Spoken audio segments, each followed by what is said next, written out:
여러분 반갑습니다. 이번 영상은 저도 좀 보고 깜짝 놀랐어요. 와, 대한민국 지금 젊은 여자들 심각하구나. 이게 간단한 문제는 아닌 것 같다. 그런 걸 많이 느꼈는데, 한국 여자들이 인터넷에서 자주 하는 말이, 도태남들아, 커뮤니티 좀 그만하고 현생을 살아라. 밖에 좀 나가라. 뭐 이런 이야기 많이 하잖아요. 근데 욕이라는 게 본인의 컴플렉스를 투영해가지고 타인한테 욕을 많이 하거든요. 그렇게 함으로써 자신에게서 자유로워지는 거죠. 그렇게 욕을 많이 하는데, 한욕 자약, 한국 여자가 욕하면 자신의 약점으로 욕한다. 주결분들이 이야기 많이 하시는데 저는 이 이야기 맞다고 봐요. 이거는 진리예요. 도태남 거리죠. 이거는 저는 충분히 알고 있었죠. 여자들이 본인 스스로가 도태되고 있으니까 이해했는데, 현생 살아라, 밖을 나가라, 이거는 사실 저도 객관적인 데이터가 없어가지고 몰랐어요. 도대체 어느 정도 비율일까? 왜 남자들한테 이렇게 이 욕을 쓸까? 남자들은 여자들한테 이 욕 안 쓰거든요. 그런데 진실이 밝혀졌습니다. 대한민국 최초로 진실이 밝혀졌고, 현생을 살지 않는 것은 남자가 아니고 여자였습니다. 어떤 조사였냐? 이번에 보건복지부에서 2023년 고립운둔 청년 실태조사 결과가 나왔어요. 지금 따끈따끈한 기사입니다. 이거는 일단 요거부터 정리하고 가시죠. 고립이 뭐냐? 사회적 관계가 현저히 적은 경우, 이게 고립이고, 은둔은 사회적 관계가 거의 없을 뿐 아니라 외출마저도 극히 적은 사례, 이거라고 보시면 되고요. 그러면 이거는 어떻게 한 거냐? 근거는 청년기본법, 이걸 근거로 했고, 매 2년 주기로 실태조사를 실시하기로 의무화를 했답니다. 그리고 이번 조사가 첫 조사고 15,000명 청년을 대상으로 했다고 합니다. 그리고 가정방문조사, 그러면 직접 면접조사를 했다는 거죠. 표본이 15,000이면 뭐 거의 오차범위는 없다고 보시면 돼요. 표본수가 많기 때문에. 그래서 결과를 보면 고립운둔 청년의 성별과 연령, 남자는 27.7, 그러면 4명 중에 1명 조금 넘는 거예요, 비율상으로. 여자는 72.3입니다. 그러면 4명 중에 3명 가까이 돼요. 어마무시한 겁니다. 그리고 앞에 좀 빠진 거 있네요. 자, 고립운둔의 청년 비율 5%입니다. 2021년 기준으로. 그러면 전체 청년 인구 1,000만 명, 2021년 기준으로. 그러면 5%인데 54만 명. 그러면 54만 명 중에 72.3%가 여자다, 고립운둔이. 그러니까 저도 남자가 그래도 적지 않을 거라고 저는 생각했었거든요. 근데 의외로 보니까 결과치는 남자가 아니고 여자들이 현생을 살아야 될 것 같아요. 커밋 좀 그만하고 제발 좀 나가세요. 남자들한테 그 욕했던 거 본인의 컴플렉스를 투영해서 욕했던 거예요. 한욕 자약. 그리고 연령으로 한번 보죠. 19에서 24세가 14.9, 25에서 29가 가장 많아요. 무려 37.0입니다. 30에서 34세 32.4. 와, 왜 이렇게 많아요? 35에서 39, 15.7. 여기는 상당히 적습니다. 야, 여자로서 가장, 사실상 여기 남자도 물론 포함이 됐지만 아시겠지만은 여자가 지금 비율이 높잖아요.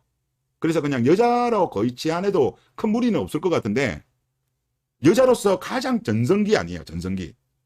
그런데 이렇게 많다는 거는 너무 안타까워요. 그리고 우울증 관련된 조사를 보면, 제 영상 꾸준히 보신 분들은 아시겠지만 갑자기 최근 몇 년 전부터 25에서 29, 여기에 우울증 환자가 급증했거든요. 그러면서 전체 1등을 찍었어요. 전통적으로 우울증 환자가 많은 거는 뭐 50대 전후한 여자들이 원래 상위권이에요. 그런데 갑자기 25에서 29가 1등을 찍은 이 이유가 이런 것 같아요. 이런 우울증 환자들, 은둔 고립형 여자들이 늘어난 거예요. 그리고 이들의 고립 운동 기간을 보면 3개월 미만은 15.4, 3에서 6개월은 9.9, 6에서 1년 13.6. 뭐 이까지는 뭐 그렇다고 치는데 1년 넘어가는 사람이 너무 많네요. 1에서 3년이 26.3으로 가장 많습니다. 이 자들 가장 전성기 때인데. 그리고 3에서 5년도 6.0. 5에서 10년도 12.7, 10년 이상도 6.1이나 됩니다. 그리고 이들이 주로 고립 운동 중에 뭘 하냐? 남자, 여자 분류해서 보면 중복응답입니다. 일단 남자, 여자 모두 1등은 동영상 시청입니다. 여자 23.7, 남자 21.9. 뭐 큰 차이는 안 납니다. 뭐 유튜브, OTT 이런 거 많이 본다는 거죠. 당연히 이걸 제일 많이 할 것 같아요. 그런데 특이한 게 뭐냐? 여자의 2등은 온라인 활동입니다. 17.2. 커뮤니티 말하는 거겠죠? 동영상이 따로 빠져 있으니까. 반면 남자의 2등은 뭐냐? 게임입니다. 21.5. 그러면 남자 같은 경우는 온라인 활동을 얼만큼 하냐? 11.3입니다. 그리고 남자의 순위로 보면 온라인 활동은 4번째로 많은 활동이에요. 여자는 2번째로 많은 활동이 온라인 활동, 커뮤니티 하는 거고, 여시나 뭐 이런 거 하겠죠. 그러니까 여자들이 욕하는 게 이게 새빨간 거짓말이었네. 커뮤 좀 그만하고, 남자보다 여자가 많이 하는 거고, 현생을 살아라, 고립 은둔. 알고 보니 남자보다 여자가 많네요. 네, 이거 보고 좀 깜짝 놀랐어요. 깜짝 놀랐어. 그리고 이들이 왜 이런 활동을 하게 됐냐? 원인을 보면 직업 관련 어려움 24.1로 1등이었습니다. 대인관계 23.5, 가족관계 12.4, 건강 12.4 순으로 나옵니다. 그러니까 하여튼 직업이 제일 크네요. 참 이게 안타까워요. 2000년 중후반까지만 하더라도 취업을 못하면 여자들이 그냥 결혼하는 경우 많았습니다. 그리고 그걸 사회적으로도 용인해 줬어요. 취직하는 거를. 그리고 그때는 또 여자들도 나이가 어렸죠. 나이가 뭐 취업하다가 안 돼가지고 하는 경우니까 한 26, 27 뭐 이럴 때 보통 결혼 많이 했습니다. 30 되기 전에. 어느 정도 그때 인정해 주는 분위기였는데 이 이상한 FM 때문에 걸스 캔드 애니싱을 외치면서 여자들도 할 수 있다는 걸 증명해야 되는 시대로 흘러갔죠. 그리고 남자들도 그래 니들도 그러면 증명해. 또 맞벌이 요구하는 남자도 늘어나다 보니까 평범한 여자들이 취집이라는 하나의 어떤 히든카드죠. 이 히든카드가 없어진 거야. 그래서 제가 평소에도 이야기하는 게 이 FM은 결코 여러분들 평범한 여자들한테 평범한 삶을 살 수 있는 그런 기회를 박탈하는 나쁜 사상이다. 참 이런 분들도 옛날 같으면 상당수는 그냥 남자 만나서 결혼할 수 있었던 사람이에요. 취업이 안 되면. 근데 이제 그게 힘들어져 버린 거죠. 참으로 안타깝습니다. 그리고 이것도 좀 놀랐어요. 자살 생각과 시도. 75.4%가 자살을 생각했다고 합니다. 그리고 이 중에 26.7%가 자살을 시도한 경험이 있다고 응답을 했답니다. 최근에 20대 여자들 자살이 급증했다고 아마 들어보셨을 거예요. 좀 마음이 안타깝습니다. 마음이 안타깝고. 그리고 이게 전체 청년 평균 자살 생각은 2.4밖에 안 됩니다. 2.4. 2.3. 그럼 2.3 대비해서 75.4예요. 상당히 위험하죠. 고위험군이에요. 그리고 이거를 보면 재살 생각과 시도 이거는 고립 기간이 길면 길수록 비례관계로 올라갑니다. 여기 막대 그래프가 생각을 한 거고 그 다음에 이제 여기 선이 자살 시도를 했다라는 건데 예를 들어서 한 1에서 3년만 되더라도 막상 시도했다고 한 사람이 24.5예요. 4명 중에 1명이고 이런 고립 운동 기간이 10년 넘어가는 사람은 41.9입니다.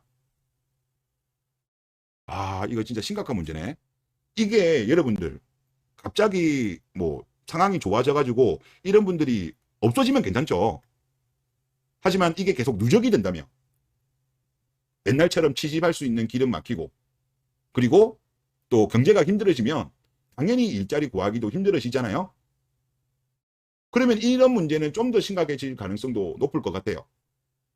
이거는 좀 정부에서 좀 신경을 쓰긴 써야 될 것 같습니다. 돈으로 해결해 줄 건 아니다.